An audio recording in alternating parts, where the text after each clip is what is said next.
BOJ가 뭐 금리 인상한 것 때문에요? 뭐 그거 별로 신경 안 쓰셔도 되는데. 일단 제가 자료는 준비해 봤는데 한번 보세요. 그러면 잠깐만요.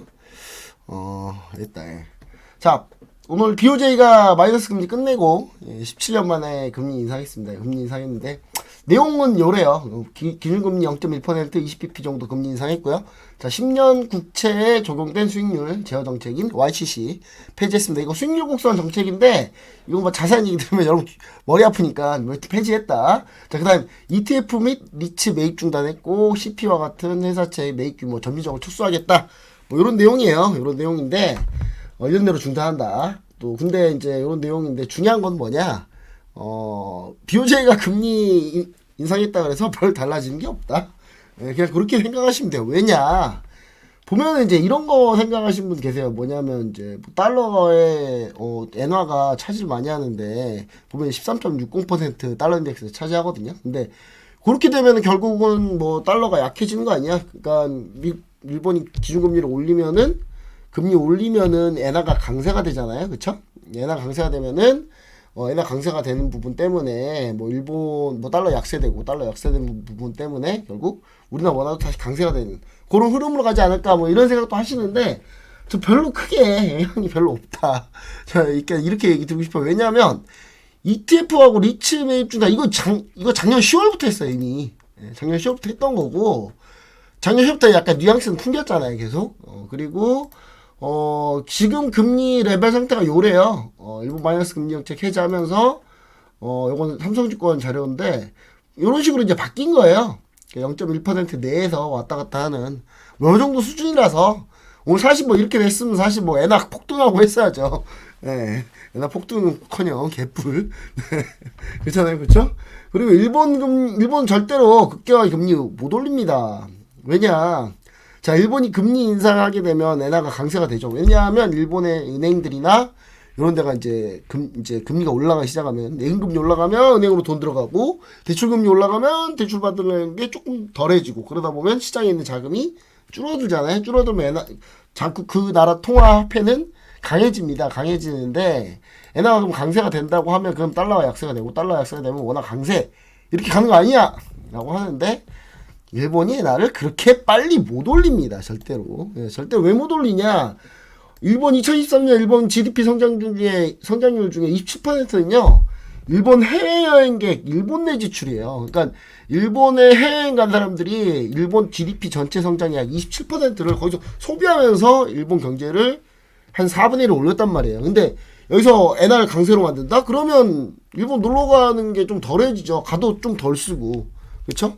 그렇기 때문에 일본도 쉽게 금리를 지속적으로 올리지 못하고 원래 일본 BOJ는요 금리 정책이 거의 변화가 없는 곳이에요. 원래 해도 진짜 조금씩 일본 그 특유의 그 쪼잔함 있잖아요. 그 쪼잔함으로 하는 곳이기 때문에 저는 진짜 하반기에 한 번 정도 할 것 같아요. 추가로 한 번 정도 그 정도 수준이면은 사실 시장에 큰 영향은 없다. 여러분, 이렇게 보는 게 아주 편합니다. 아주 편하고요. 그리고 또, 오늘 만약에 일본이 금리 인하해서 일본 엔화가 오를 거면, 오늘 기아가 이렇게 폭락하면 안 되죠. 그쵸? 예. 아니, 일본하고 우리나라하고 수출 산업 경합도가 가장 높은 게 자동차잖아요. 자동차인데, 자동차가 지금 보시면 아시겠지만, 물론 오늘 기아 배당나긴 했어요. 배당나긴 했는데, 오늘 근데 현대차도 안 좋았잖아요. 주가가. 그쵸? 이런 거 보면은 사실 그랬으면은 자동차 관련주들이 오늘 올랐겠죠. 그쵸? 안 올랐잖아요. 전혀. 그리고 반응 별로 없다. 그리고 엔화가 강세가 되는 게 우리나라한테 무조건 유리하진 않습니다. 왜냐하면 요거는 조금 다른 얘기인데 최근에 이제 일본하고 우리나라하고 산업경합도가요 높았다가 낮아지는 추세예요. 특히 반도체는요 그냥 밸류체인으로 엮여 있어요. 그냥 밸류체인으로 엮여 있다는 얘기는 무슨 얘기냐면 밸류체인으로 엮여 있다는 얘기는 뭐 사실 이렇게 생각하시면 됩니다. 그러니까 일본에서 소재 같은 거를 오면 우리가 소재를 사서 그걸 반도체로 만드는 거예요. 그러니까 그러다 보니까 우리가 엔화가 강세화되면 소재 수입할 때 조금 비용이 올라가겠죠. 이게 그래서 이제 엔화 강세되는 게 우리한테 무조건 좋지는 않다. 이렇게 좀 생각하시는 게 유불리가 뭐 거의 좀 비슷하다. 그래서 오히려 우리나라하고 중국하고 산업경합도가 높아서 사실 중국이 어떻게 되는 게 제일 중요하죠.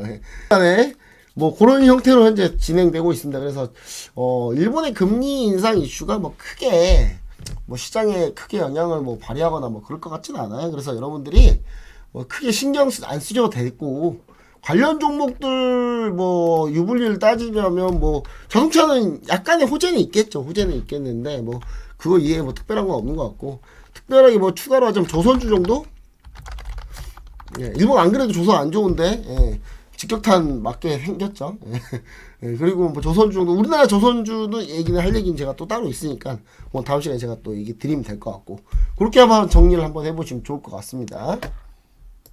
우리나라 한국은행이 금리 인상한다? 요거는 일본이 금리 인상해서 우리나라 한국은행 금리 인상할 가능성은 없고요. 네, 말도 안 되는 소리고 지금 현재 한국은행 총재가 이창용 총재잖아요. 창드래곤. 근데 현재 금통이랑 이창용 총재가 과연 잘도 올리겠습니다. 안 내리면 다행이라니까요. 이게 지난번 금통위 때 오늘 지금 현재 방송이 3월 19일인데 지난번 금통위 한번 했잖아요. 올해 들어서 그때 금리 인하가 이슈였어요. 오히려 금리 인상이 아니라 예, 미국이 금리 12월에 파월이 작년 12월에 파월이 금리 인하 빠르게 할 수도 있어 막 이렇게 뉘앙스 주니까 막 한국은행 흥분해가지고 막 우리 금리 인하 하는 거 아니야 막 예, 그냥 아주 설레발은 아주 그냥 김치국 설레발은 아주 그냥 다 마셔가지고 금리 인하할 게 오히려 이슈였고요. 심지어 자 금리 인하의 대표적인 조건이 뭐예요? 우리나라 물가 상승률이요 2%대래요. 2월까지. 예. 나 어이가 없어 이거. 이 말이 돼요 여러분? 우리나라 물가 상승률 2%대여가지고 그래서 금리를 안 올리는 거야 지금. 예, 여러분 말이 됩니까 이게? 여러분 이 한국은행 금융통화위원회 분들하고 창드래곤은 저기 장보러 안 가나 봐요. 저는 이제 주로 오프라인하고 마트 이런 데서 시장에서 장 많이 보거든요. 근데 예전에 10만 원이면 살 수 있는 물건들을 지금 15만 원이 넘어야 사요. 근데 물가 상승률 2%래. 2%대래. 말이 돼 이게? 3월에 이제 3% 넘었다는 얘기 나오고 있어요. 3%대. 이게 사기지 뭐가 사기야? 난 이게 어이가 없어. 물가 상승률 50% 아니고 50% 아니었어요? 야, 이게 자, 여기 한번 자료 봅시다. 이 자료. 자, 자료가 자, 봐보세요. 자. 한미 금리 추이에요. 미국은 결국 5.50까지 갔고요. 50까지 갔고. 이거 2호에서 제가 자료 화면 갖고 온 건데. 자, 5.50까지 간 겁니다. 근데 자, 보세요. 원래는 우리나라 금리가 더 높았어요.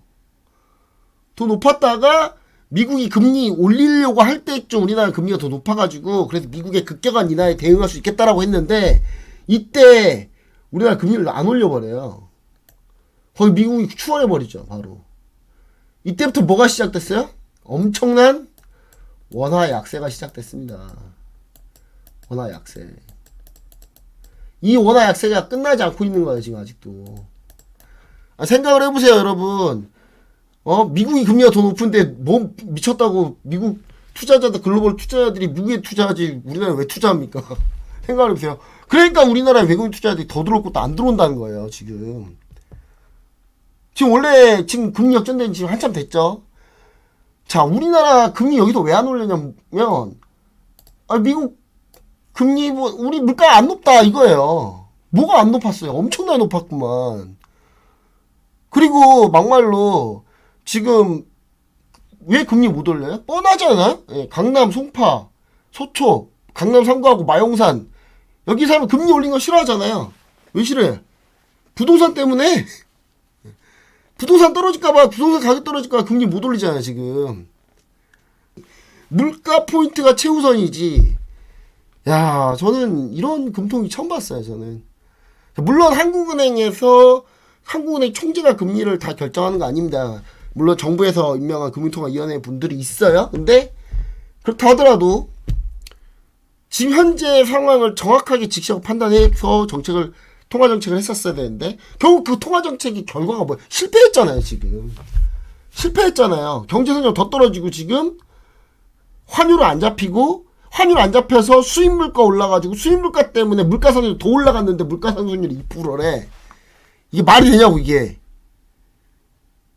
원래 그러니까 정부는 자기한테 유리한 통화 정책을 가져가려고 합니다. 대부분의 정부들이 원래 금리를 낮게 하길 원해요. 왜냐? 경제 성장률이 그럼 올라가니까.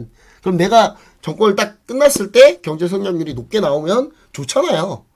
예, 그래서 통화 정책을 무조건 금리 낮추려고 가요. 그거는 모든 정부가 거의 다 그래요. 전 정부만 그때 부동산이 막 날려가지고 금리를 좀 올리고 싶어가지고 이재열 총재한테 계속 좀 압박했던 거니까 자기 유리하게 좀 압박을 해요. 원래 한국은행한테.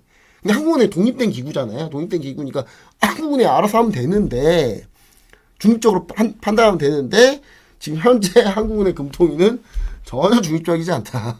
네. 자, 미국하고 우리나라 금리 차이가 이렇게 지금 2% 정도 나는데 2%거든요. 2% 정도 나는데 생각해봅시다. 달러로 여러분 같으면 달러로 미국에 투자하겠어요? 아니면 원화로 우리나라 투자하겠어요? 심지어 우리나라 금리도 낮은데 안 하지. 이러니까 외국 투자 안 들어오는 거야. 더 들어오고 또 덜 들어오는 거야. 그러니까 이러니까 여러분이 주식 투자하는 사람들이라면 최소한의 금리 상승이 주가가 도움이 돼요. 왜냐면 금리가 올라가게 되면 자국 통화가 강해지고 통화가 강해지면은 원화가 강해지면은 외국 투자들은 가만히 있어도 수익이란 말이에요. 환차익으로 수익이에요. 그러면 더 들어온다고 외국 투자들이. 근데 지금 반대지. 나가라고 하잖아. 지금 야 빨리 나가. 외국 투자 들어오지 마. 지금 이런 상황이야. 그러니까 주가가 안 가지. 그러니까 왜 우리나라하고 미국하고 디커플링 되겠어요? 디커플링 되는 거는 미국 신고가인데 우리나라 신고가 아닌 이유는 딱 이런 거예요. 이런 것 때문에 그럼 없어. 재수도 없지. 이 미국 신고가인데 우리나라 신고가 아닌 이유가 사실 한국은행에 어느 정도 이유가 있어요. 통화 정책에 그런 부분도 있다라는 거 그냥 뭐 넋두리 해봤습니다. 여러분 요 내용도 한번 보시면 좋을 것 같아요.